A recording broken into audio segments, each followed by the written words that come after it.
matin, on a eu l'occasion de visiter 3DP, qui est une jeune start-up mécanicienne et qui fait de la fabrication additive, c'est-à-dire de l'impression 3D métallique.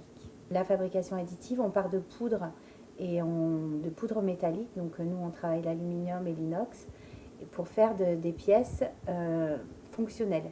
Pour l'instant, on fait encore que des prototypes parce qu'il existe peu de normes et ça prend plus de temps que prévu. Donc du coup, c'est vrai qu'on est sur une période où on fait de la R&D qui doit être financée normalement par la production et que la production est un peu faible pour financer notre R&D.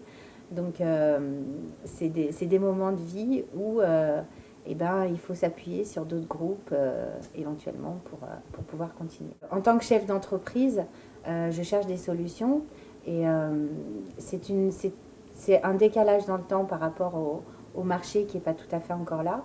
Et j'attends des aides et une structuration peut-être de la filière et une identification territoriale éventuellement, et de structurer la filière qui va de la R&D par les labos, du transfert technologique par les centres de recherche, jusqu'aux industriels, pour nous aider à affronter le monde finalement et avoir une unité territoriale.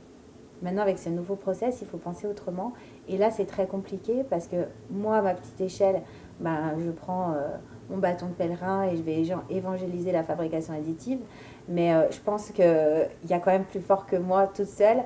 Je pense que la région peut nous aider là-dessus à montrer les opportunités et les nouvelles possibilités grâce à ce nouveau process. Il y a vraiment toute une filière à créer autour de ces nouveaux métiers. Il y a des problématiques de sécurité, d'environnement, et je pense que tout ça, on peut être aidé au niveau de la région, effectivement. Pour moi, c'est évident qu'économiquement, l'A45 sera que bénéfique, mais même pour moi au quotidien, partir à Lyon, je prends toujours au moins minimum 2 heures pour ne pas être en retard sur un rendez-vous. Lyon-Saint-Étienne, c'est très proche. Normalement, c'est 40 minutes de voiture.